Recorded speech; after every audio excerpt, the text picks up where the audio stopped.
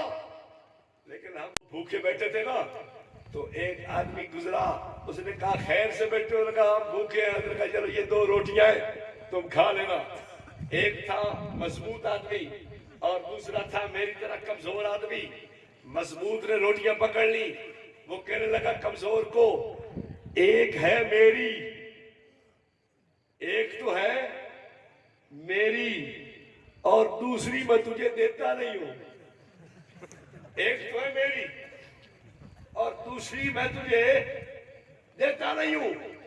لوگ کہتے ہیں پہلے تو لے گئے بہن کا حصہ، تو اپنا تو ہمارے پاس ہے ہی سیکھنا بھائی۔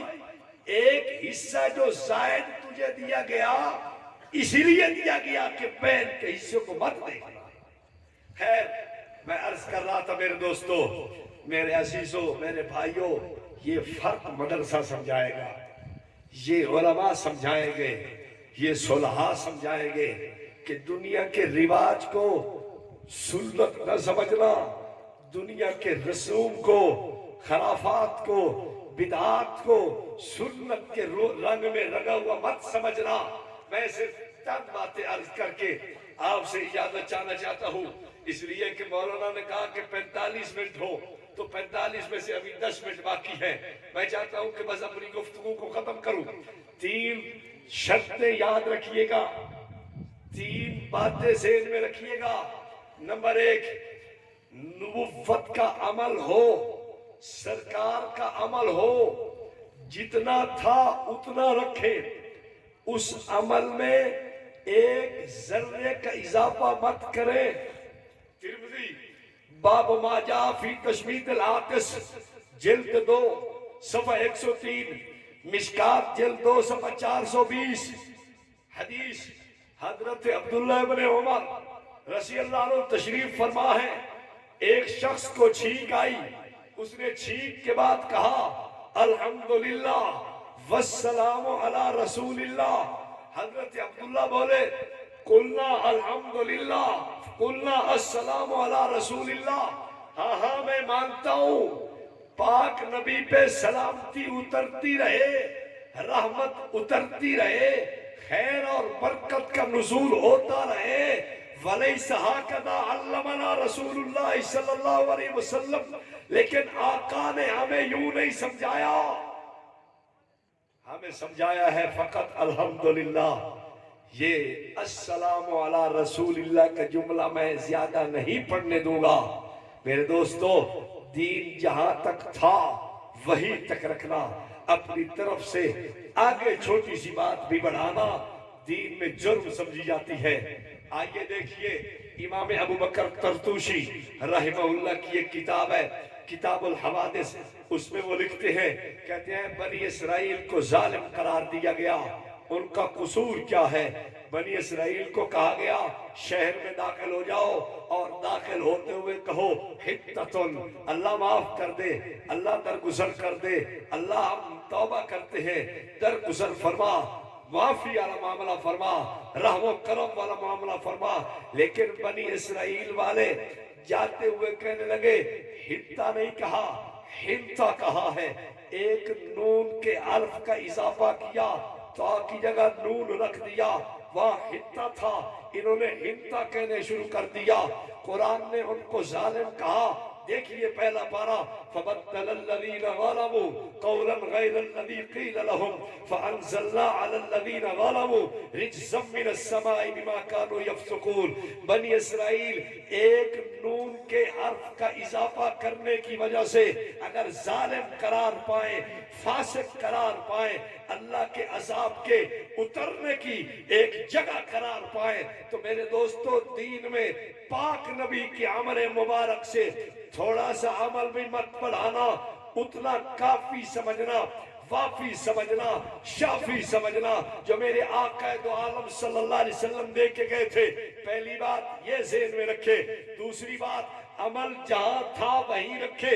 اس عمل کو اپنی مرضی سے دوسری جگہ پہ مت شروع کریں. اذان کو شریعت نے شروع کیا نماز کے ساتھ، تو ایسا نہ ہو کہ اذان کو اب قبر پہ کوئی شروع کر دے. ایسا نہ ہو اذان کو کرونا کے ختم کرنے کے لیے شروع کر دیا جائے کہ چلو اذانیں دی جائیں کرونا ختم ہو جائے. نہ میرے دوستو، کرونا کا مرض صرف مولانا فضل الرحمان صاحب کے ڈر کی وجہ سے ہے، کوئی مرض نہیں ہے. مت اذان کو شروع کیا جائے کہیں. اب آپ خود دیکھیں، 6 اذانیں دی گئی، 5 اصلی والی، 6ٹی بناوٹی اذان تھی. 5 اصلی اذانیں روزانہ آتی رہی ہیں، لیکن کرونا ختم نہیں ہوا. 6 مہینے تک پورا ملک لپیٹ میں کھڑا ہے. تو اگر 7ویں اذان ساتھ بڑھا دی گئی تو پھر کیسے ختم ہو سکتا تھا؟ یہ بات لوگوں نے بنا کے ایک ڈال دی. اب آپ دیکھیں، آپ مسافہ کرتے ہیں، ملتے ہیں، جب آئے تو آپ نے السلام علیکم کہا، گئے کہیں تو آپ نے سلام کہا، کوئی ملنے آیا تو سلام کہا. اگر کوئی آدمی نمازوں کے بعد شروع کر دے السلام علیکم ورحمت اللہ، سلام پھیرنے کے بعد اٹھ کے ایک دوسرے کو گلے ملے، مسافہ کرے، شریعت میں یہ نہیں کہا. شریعت میں ملنے کے وقت کہا تھا. آپ کہیں سے آئے، کہیں گئے، کوئی آیا، کوئی گیا، کوئی ملنے آپ سے آیا، ٹھیک ہے آپ اس سے ملنا، ٹھیک ہے، اجر اور ثواب ہے. لیکن شریعت کا یہ مزاج نہیں کہ آپ اس کو اٹھا کے نمازوں کے ساتھ جوڑ دے. جو عمل جہاں تھا اس کو وہیں رکھے. یہ کون ہے؟ ان کو حضرت سالم بن عبید کہتے ہیں رضی اللہ عنہ. ترمذی میں روایت موجود ہے، مشکات میں روایت موجود ہے. ایک شخص کو چھینک آئی، چھینک کے بعد وہ کہنے لگا السلام علیکم. حضرت سالم بن عبید ناراض ہو گئے. اب اس نے کوئی برا تو نہیں کہا. میں آپ کو ملتے ہوئے کہوں السلام علیکم، 10 نیکیاں ملے گی یا نہیں ملے گی؟ مل جائے گی. آپ نے مجھے کہا، میں نے وعلیکم السلام کہا، 10 نیکیاں، رحمت اللہ کہا 20 نیکیاں، برکاتہ کہا 30 نیکیاں. اب اس کو جو چھینک آئی تھی تو اس نے کہا السلام علیکم، تو 10 نیکیاں ملنی چاہیے تھی. نہیں نہیں نہیں نہیں، شریعت کا مزاج ملنے کے وقت کے لیے یہ جملہ تھا اور اس نے چھینک کے اوپر یہ لگا دیا. حضرت سالم بن عبید ناراض ہوئے اور فرمانے لگے وعلیک وعلی امک، تیری ماں پہ بھی سلام. وہ بڑا پریشان ہو گیا. ہو ایسا اس نے اپنے دل میں محسوس کیا کہ بڑی سخت بات فرمائی ہے، تو صحابی فرمانے لگے ہم نے وہی کہا ہے جو حضور پر نور صلی اللہ علیہ وسلم نے فرمایا تھا۔ عمل وہی رکھے جہاں عمل تھا، اپنی مرضی سے دوسری جگہ پہ شروع، صلاۃ و سلام کو کہیں شروع کر دیا، کہیں جناب کوئی جملہ، کہیں کوئی جملہ، نہ بینا، جو عمل جہاں ہے وہی رہے۔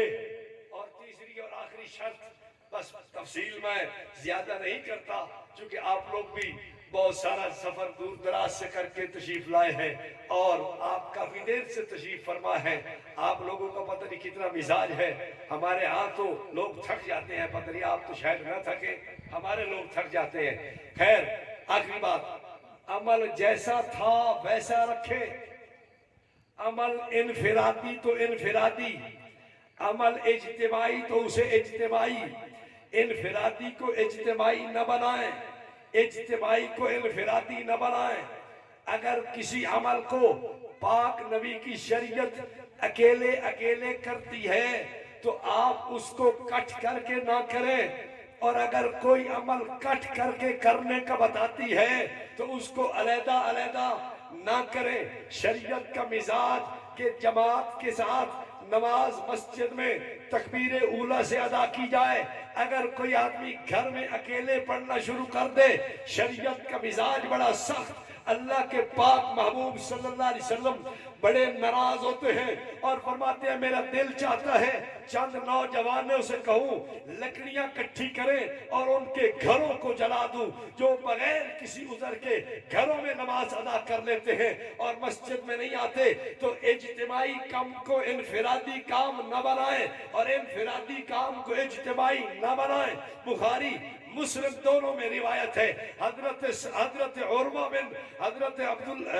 بن زبیر اور حضرت مجاہد کہتے ہیں ہم مسجد نبوی میں داخل ہوئے، والناس یصلون الضحیٰ، لوگ چاشت کی نماز پڑھ رہے تھے، اور حضرت عبداللہ ابن عمر کان جالس الی حجرت عائشہ رضی اللہ تعالیٰ عنہ، وہ حضرت کان جالس الی حجرت عائشہ، وہ حضرت عائشہ کے حجرہ کے پاس تشریف فرما ہے۔ ہم نے پوچھا حضرت ان کی نماز کے بارے میں آپ کیا فرماتے ہیں؟ فقال بدعۃ، یہ ناجائز عمل۔ کیوں؟ امام نووی نے نیچے اشارہ میں لکھ دیا، بھائی چاشت کی نماز حضور صلی اللہ علیہ وسلم نے پڑھی ہے، ثواب بھی ہے، اجر بھی ہے، ترغیب بھی ہے۔ صحابی نے اس کو بدعت نہیں کہا، صحابی نے بدعت فرمایا تو کس بات کو؟ لوگ اکٹھے ہو کے پڑھ رہے تھے، لوگ اجتماعیت کے ساتھ ادا کر رہے تھے، لوگ اس کو مسجد کے اندر اجتماعیت سے اظہار کر رہے تھے، اس کو بدعت کہا۔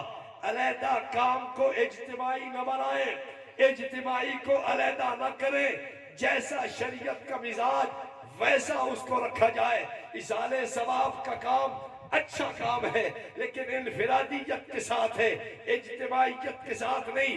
جنازہ اجتماعیت کا کام ہے، انفرادیت کا کام نہیں۔ اجتماعی کو انفرادی نہ کریں، انفرادی کو اجتماعی۔ اللہ تعالی ہم سب کو بدعات اور رسومات کا فرق ذہن میں رکھنے کی توفیق نصیب فرمائے۔ بس تھوڑے سے وقت میں تھوڑی سی گفتگو کر سکا ہوں۔ اللہ رب العالمین ہمیں حضور پر نور صلی اللہ علیہ وسلم کی سنت طیبہ والی زندگی نصیب فرمائے اور ہر ایک موڑ اور مقام پر سرکار کے سنت عمل کو تھامنے کی توفیق نصیب فرمائے۔